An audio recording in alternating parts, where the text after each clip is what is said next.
नमस्कार, आप देख रहे हैं नेशन वन और मैं हूं आपके साथ प्रियंका मलिक। चले बढ़ते खबरों की ओर। यूपी के कानपुर में बड़े कारोबारी बीजेपी नेता लक्ष्मण दास रूपानी के आवास पर आयोजित बैठक में डिप्टी सीएम केशव प्रसाद मौर्य पहुंचे। वहीं इस मौके पर उन्होंने कहा कि लोकसभा चुनाव में भाजपा ने भारी मतों से जीत हासिल की थी और अब विधानसभा सीटों पर भी जीत हासिल करने की तैयारी में जुट गए हैं और इस बार भी भाजपा की ही जीत होगी। मैं यह कह सकता हूं कि उत्तर प्रदेश में जो 12 उपचुनाव हो रहे हैं, उन सभी 12 उपचुनावों में भारतीय जनता पार्टी की विजय होगी और जो मुझे फीडबैक मिल रहा है उसके हिसाब से हमारी गोविंद नगर विधानसभा सबसे बड़े अंतर से जीती जाएगी, ऐसा भरोसा हम लोग बैठक के आधार पर, जनता के आशीर्वाद के आधार पर, विकास के आधार पर हम लोगों को ऐसा लगता है कि यहाँ पे ऐतिहासिक विजय प्राप्त करेंगे। देखिए, हम कम नहीं जीते, मतलब हमने सीटें अभी जो लोकसभा चुनाव हुए हैं उस लोकसभा चुनाव में हमने 291 विधानसभा सीटों पर नंबर 1 का स्थान प्राप्त किया है। 2017 के विधानसभा में हम अपने सहयोगियों के साथ 325 सीटें जीते थे, लेकिन जब सपा बसपा दोनों एक होकर के लड़े, इसके बाद भी हमने 64 सीटें जीती, 291 विधानसभा में नंबर 1 रहे। तो इससे हमें पूरा विश्वास है कि हम जो विजय 2014, 17 और 19 में प्राप्त किए हैं, उस विजय अभियान को उपचुनाव सहित 2022, 2024 तक ही जारी रहे। कानपुर से प्रदीप सैनी की रिपोर्ट। उत्तर प्रदेश के रामपुर के सांसद सपा नेता आजम खान मीडिया से रूबरू हुए और कई सवालों के जवाब देते हुए नजर आए। आजम खान ने झारखंड में हुई मॉब लिंचिंग में मारे गए व्यक्ति को इंसाफ न मिलने की बात की है, साथ ही बिहार में बच्चों की मौत पर कार्रवाई करने की बात की है ताकि कुछ अच्छा हो सके। आजम खान का कहना था कि कोई भी बात रखने में फायदा तब है जब उसका साथ दिया जाए, जब कोई सुनेगा ही नहीं तो हम भी क्या कर पाएंगे। तो तब तक केवल बापू की प्रतिमा के पास बैठकर धरना प्रदर्शन किया जा सकता है, जो हमने भी किया। लेकिन कानून काम तब करेगा जब कानून की एजेंसीज काम करेंगी। अब इसमें झारखंड वाले में उस लड़के को मारने के बाद मारने वाले ही उसे थाने ले गए और थाने ने लाने वालों से ये नहीं पूछा आप कौन लोग हैं, आप में से किस किसने मारा है, उन्हें किसी को इंटरोगेट नहीं किया, उन्हें छोड़ दिया और पिटे हुए शख्स को अपने पास रखे रहे बजाय इसके कि उसको मेडिकल एड दी जाती और वो मर गया, क्योंकि मारना ही मंशा था। अगर जिंदा रहता तो पहचान लेता किस किसने मारा है। मैं तो बराबर कह रहा हूँ कि 302 का मुलजिम बरी हो जाता है, 307 का सज़ा पाता है। इसके अलावा कोई रास्ता ही नहीं था, क्योंकि मैं कई दिन से बराबर पार्लियामेंट में क्वेश्चंस डिफरेंट टाइप के लगा रहा हूँ। बंगाल की चीफ मिनिस्टर ने कहा था कि मैं बंगाल को गुजरात नहीं बनने दूंगी, तो मैं जानना चाहता था सरकार से कि आखिर गुजरात में क्या हुआ था और बंगाल में क्या होने वाला था। बिहार में इतने बच्चे मर गए, उसके लिए बराबर मैं कोशिश कर रहा हूँ, वो भी नहीं नंबर पर आ रहा। इसी तरह लिंचिंग पर भी मैं चाहता था, लेकिन जब कहीं से कोई मदद नहीं मिलती है और हर जगह चश्मा लग जाता है तो मजबूरी हो जाती है। बापू तो है ही हमारे आइडिया, और बापू का स्टेचू वहाँ है ही इसलिए कि हर वो शख्स जिसकी बात जिसे कहीं अपनी बात कहने का मौका नहीं है, वो बापू के सामने कह सकता है। रामपुर से शन्नू खान की रिपोर्ट। उत्तर प्रदेश के कानपुर में सेना की छावनी के पास भज्जापुरवा क्षेत्र में गरीब लोगों ने अपने आवास बनाए हुए थे, जो अवैध रूप से आर्मी की जमीन पर बने हुए, जिसके चलते आर्मी वालों ने वहां रहने वाले लोगों को जगह खाली करने का नोटिस दिया था।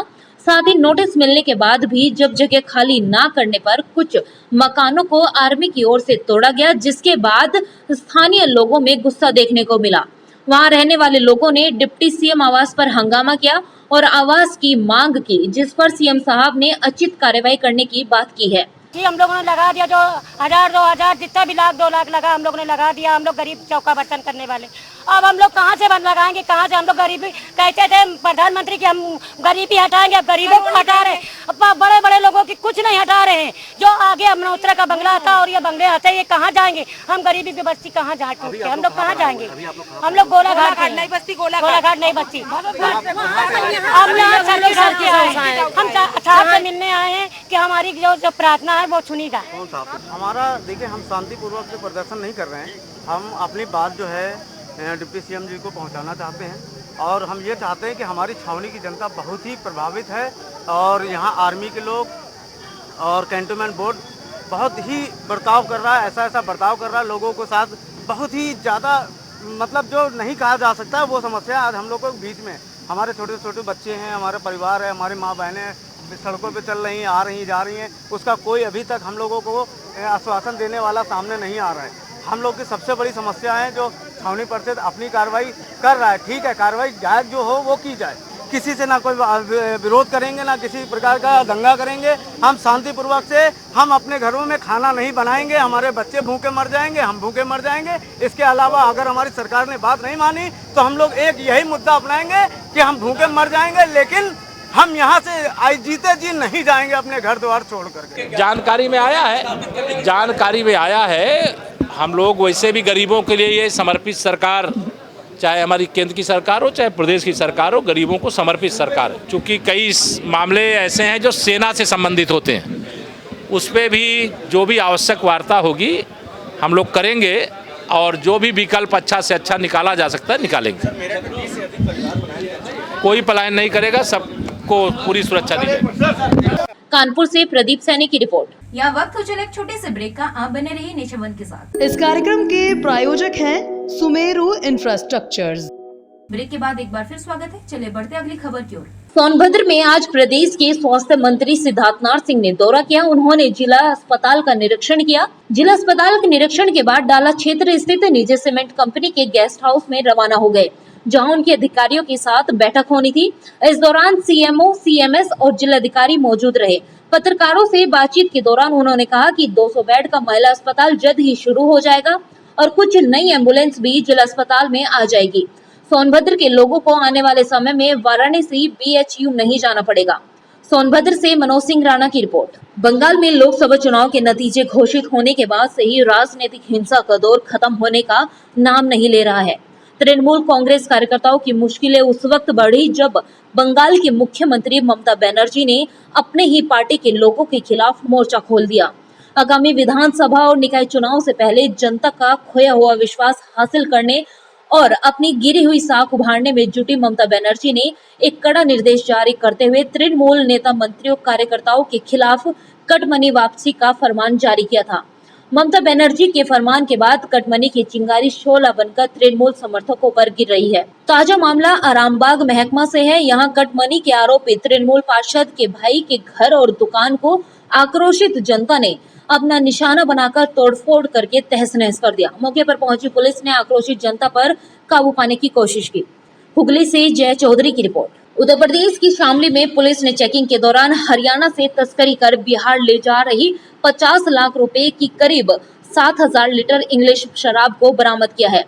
पुलिस ने शराब के साथ 2 तस्करों को गिरफ्तार किया है। आपकी जानकारी के लिए बता दें कि बिहार में शराब बंदी है, तो वहां इन शराब तस्करों को इस शराब से ज्यादा मुनाफा होता है। लेकिन उससे पहले ही हरियाणा बॉर्डर पर शामली पुलिस ने इस अवैध शराब को जब्त कर लिया। साथ ही पुलिस दोनों आरोपियों से पूछताछ कर रही है।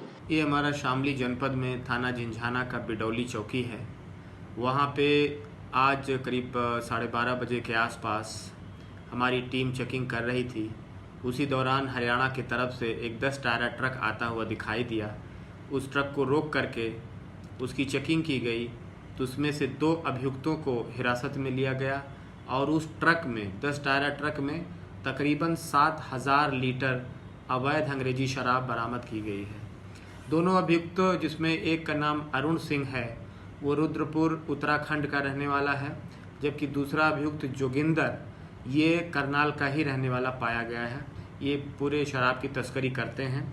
हमारी झिंझाना पुलिस ने इन दोनों अभियुक्तों को गिरफ्तार करके जेल भेज दिया है और इनके कब्जे से ये 10 टायरा ट्रक और 7,000 लीटर शराब, जिसकी कीमत 50 लाख से भी ऊपर आंकी गई है, इसको अपने कब्जे में। शामली से नासिर अली की रिपोर्ट। इस बुलेटिन में इतना ही। बाकी देश दुनिया की तमाम बड़ी खबरों के लिए आप जुड़े रहिए नेशन वन के साथ। नमस्कार।